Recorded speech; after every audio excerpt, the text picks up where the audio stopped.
राम सबको। कैसे हो आप लोग? आशा करती हूँ आप सब ठीक होंगे। शर्मा फैमिली व्लॉग में आप सबका स्वागत है। तो बात करते हैं पैसे की बचत के बारे में। कभी आपने सोचा है घर में पैसे आते हैं लेकिन पता ही नहीं चलता कि कहाँ चले जाते हैं। सुबह सब्जी खरीदी, दोपहर को दूध, शाम को बच्चों के स्नैक्स और महीने के अंत में पति पूछते हैं इतने पैसे कहाँ गए। और उस समय हाउसवाइफ के दिमाग में एक ही जवाब आता है, मुझे भी नहीं पता। लेकिन सच्चाई क्या है? घर में पैसे को संभालने वाली कोई बैंक मैनेजर नहीं होता, एक हाउसवाइफ होती है। अगर घर की औरत समझदार हो तो थोड़ी सी कमाई भी घर अच्छे से चल सकता है, और अगर समझदारी ना हो तो लाखों रुपए भी कम पड़ जाते हैं। आज की इस वीडियो में मैं आपको बताने वाली हूँ 15 ऐसे तरीके जिनसे एक हाउसवाइफ पैसे भी बचा सकती है और खुश भी रह सकती है। और चिंता मत करो, यह बोरिंग फाइनेंस क्लास नहीं होगी। इसमें होगा असली ज़िंदगी की कहानी, काम की सलाह और मज़ेदार बातें, ताकि वीडियो ख़त्म होने के बाद आप कहें अब मेरे घर का बजट बदलने वाला है और आपको अच्छा लगे। तो नंबर 1, महीने का छोटा सा बजट बनाओ।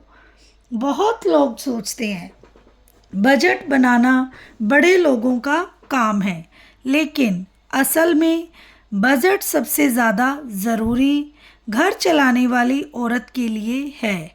एक कॉपी लो और लिखो, दूध, सब्जी, राशन, बच्चों का खर्च और बिजली। जब आप लिखना शुरू करेंगे तो आपको पता चलेगा पैसा कहाँ जा रहा है। नंबर 2, छोटे खर्चों को हल्के में मत लो।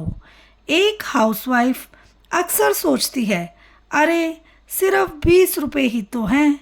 लेकिन सोचो, अगर रोज़ 20 रुपए बच जाएं तो महीने में 600 रुपए बच सकते हैं और साल में 7200 रुपए।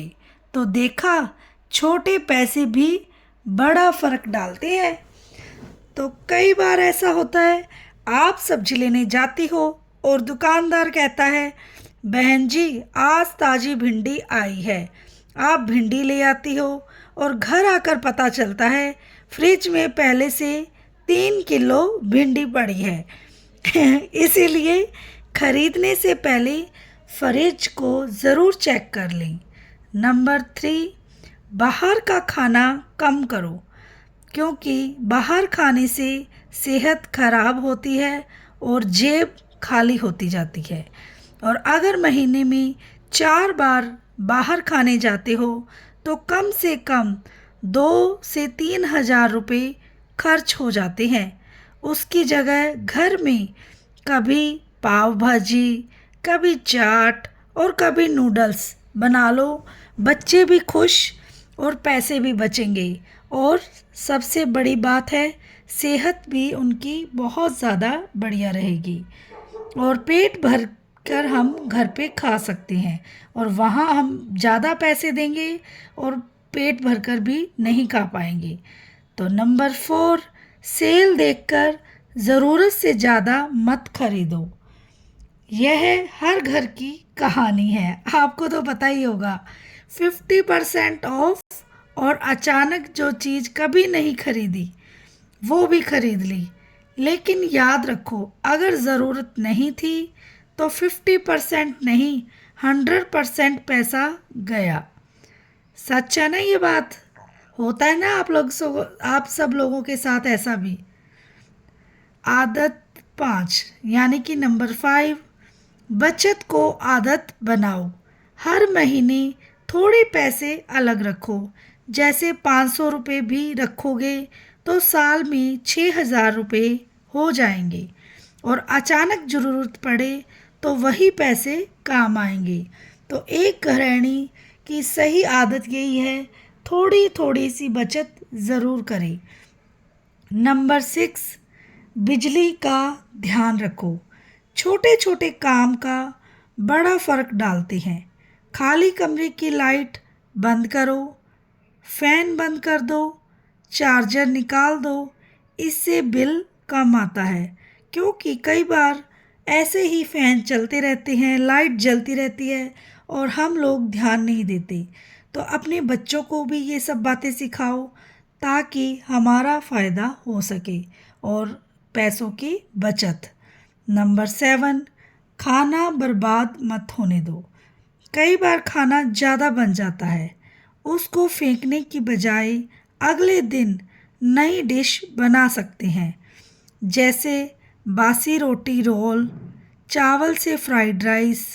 और आप दाल जैसे बच गई है तो उसमें प्याज वगैरह कट करके उसका आटा तैयार कर लें और उससे परांठे बना सकते हैं। तो इस तरीके से हम जो सामान बचा है उसे वेस्ट होने से भी बचा सकते हैं और हमारे पैसे बर्बाद नहीं होते। और नंबर 8, बच्चों को भी बचत सिखाओ। अगर बच्चे बचपन से बचत सीखेंगे तो ज़िंदगी में कभी परेशान नहीं होंगे।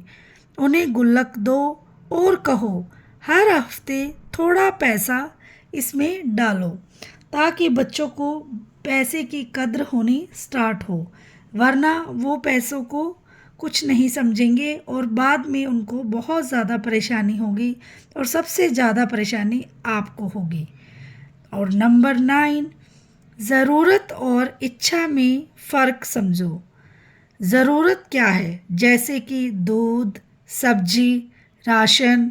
और इच्छा क्या है, नई साड़ी, नया मोबाइल। जब यह फ़र्क समझ आ जाता है तो पैसा बचना शुरू हो जाता है। तो इसलिए जो चीज़ की ज़्यादा ज़रूरत है वो ही हमें लेनी चाहिए और इच्छा कभी कभी बेफिजूल होती है और उसे हमें नहीं मानना चाहिए। और नंबर 10, घर में छोटी कमाई शुरू करो। आजकल बहुत सी हाउसवाइफ घर से कमाई कर रही हैं, जैसे कि टिफ़िन सर्विस, सिलाई, यूट्यूब या पापड़ अचार। घर से मठियाँ, शक्करपारे बनाकर शुरू कर लेती हैं और छोटी कमाई भी घर की बड़ी मदद बन सकती है, क्योंकि शुरुआत हमेशा छोटे से होती है और धीरे धीरे यही काम बहुत ज़्यादा आगे बढ़ जाता है। तो आपके साथ एक छोटी सी स्टोरी शेयर करती हूँ, तो सुनिए। एक महिला ने घर से अचार बनाकर बेचना शुरू किया। पहले महीने 1,000 रुपये कमाए, दूसरे महीने 5,000 और आज उसी काम के हर महीने 40,000 रुपये कमा रही है। शुरुआत छोटी थी लेकिन हिम्मत बड़ी थी और हिम्मत से हिम्मते मर्दे खुदा। हिम्मत अगर इंसान में ज़िंदा है तो वो कामयाबी हमेशा ही प्राप्त कर सकता है। नंबर 11, उधार कम करो। उधार लेना आसान है लेकिन चुकाना बहुत ज़्यादा मुश्किल। इसलिए उधार सामान कम लो, जितना हो सके अपने पैसे साथ साथ देकर ही हमें सामान लेना चाहिए, ताकि हमें कर्ज का बोझ कभी ना लगे। नंबर 12, घर का सामान सही से संभालो। अगर चीज़ें संभाल कर रखोगे तो बार बार खरीदना नहीं पड़ेगा। तो घर की चीज़ों को अच्छे से ध्यान रखो, उनकी केयर करो, ताकि घर में कोई भी चीज़ें टूटे फूटे नहीं और आपकी पैसों की बचत रहे, क्योंकि चीज़ों के नुकसान से भी कई बार हमें फिजूल खर्ची ही हो जाती है। और नंबर 13, कंपैरिजन मत करो, यानी कि तुलना मत करो। कई बार हम दूसरों को देखकर खर्च करने लगते हैं, लेकिन हर घर की कमाई अलग है, तो कमाई के सिर पर समाई। कहावत तो आपने सुनी ही होगी, जितनी कमाई है उतना ही हमें उस हिसाब से खर्च करना चाहिए, यानी कि अपना चादर देख के पैर पसारने चाहिए, ताकि हमको आगे जाके मुश्किलों का सामना ना करना पड़े। नंबर 14, खुश रहना सीखो। पैसा ज़रूरी है लेकिन खुशी उससे ज़्यादा ज़रूरी है। छोटी खुशियों का आनंद लो, क्योंकि हम कई बार सोच लेते हैं जब हमारे पास पैसे आएंगे तो हम ये करेंगे वो करेंगे। ये सब सोचना बंद करो और छोटी छोटी खुशियों को एंजॉय करना शुरू करो, ताकि आप हमेशा खुश रह सको। नंबर 15, अपने घर को आप गर्व करो। अपने आप पर हमेशा प्राउड फील करो। घर संभालना आसान नहीं है। अगर एक हाउसवाइफ समझदारी से घर चलाती है तो वह पूरे परिवार की सबसे बड़ी ताकत है। तो आज की इस वीडियो से आपको लगा कि हाँ, मैंने भी अपने घर का पैसा अच्छे से संभाल सकती हूँ, तो आज से एक फैसला करो, छोटे छोटे कदम उठाओ। बचत सिर्फ पैसों की नहीं, वह घर की खुशियाँ भी बचाती है। और याद रखो, एक समझदार हाउसवाइफ कम पैसे में भी घर को खुशहाल बना सकती है। और अगर आपको ऐसी वीडियो पसंद आती है तो चैनल को कर लीजिए सब्सक्राइब और कमेंट में लिखे, मैं आज से बचत शुरू करूँगी। और हम मिलेंगे अगली वीडियो में एक नई सीख, नई मुस्कान और नई ताकत के साथ। तो वीडियो में बने रहिएगा और बढ़िया बढ़िया से कमेंट कीजिएगा। और आप हमेशा हंसते रहे, मुस्कुराते रहे और स्वस्थ रहे।